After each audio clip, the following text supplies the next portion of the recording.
So let's have a look in this tutorial of wrapping text around images. In Affinity Publisher version 2 for the iPad. This is a very useful skill to have. So let's start with the text. We'll start on our first page of the text that I created for the previous video on flowing text into a document. And I've moved the whole thing left for a bit of clarity so that the panels and layers don't overwrite it. I need an image on that page. So I'm going to, where you've got text right through there, I want to add an image to that without overwriting the text. So select the picture frame tool and drag out a frame to suit the site where you want the image to appear. Try and keep the aspect ratio about the same as the image.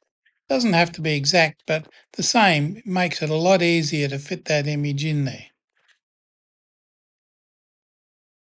Now you can see that I've placed it neatly between paragraphs and in line with the left margin. The text is sitting behind the frame. I'll show you how to fix that shortly. This is a very interesting idea, and you can use it with text frames or just with images that you place directly on the page, which I always find a bit clunky because they're easier to maintain and to deal with when they're in picture frames. So now if I place an image into that frame, you see what happens. It makes the text impossible to read because you can't read through the image. So let's fix it. Find the text wrapping tool, which is in the Edit tool, if you like, in the Panels column. Over on the right-hand side, those three dots, just down towards the bottom of the column. Select that, and it will come up with the option to select the wrap style from the options from your text wrapping panel, which is in that three dots tool. Now we're going to select the option third from the left. Your text now magically appears around the image. And if you look closely at that, you'll see the image is no longer overwriting the text. The text has been moved to just outside the image. Now there are a number of options for fine-tuning images. You can adjust how far outside the text is, what the gap between the text and the image is, and various options like that.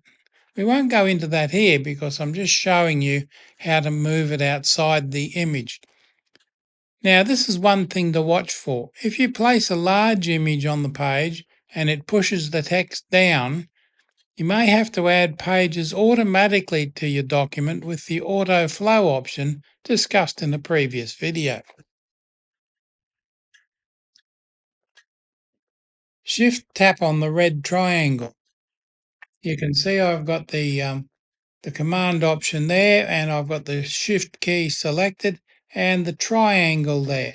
Now you see that when you've input your image and it's pushed the text so far down that it's bound to have pushed it off the page towards the end of the document, reselect the text frame, not the picture frame, the text frame, and it will show you those red triangles. And you can see the red triangle there. It tells you the text has been pushed off the succeeding pages.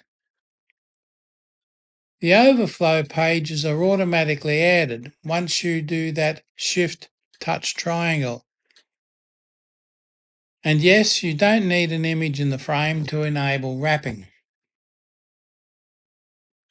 You can just place an image and enable wrapping.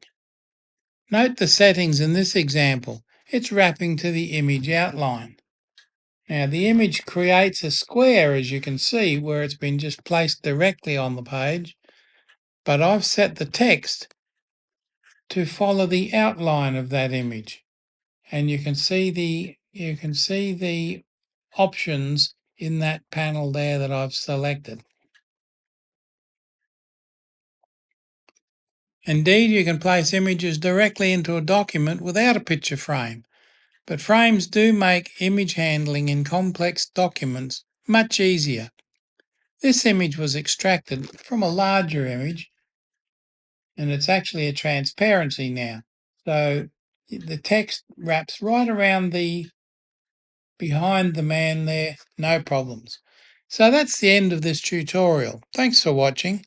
Please remember to subscribe because it's only by your subscription that I'm encouraged to keep providing tutorials.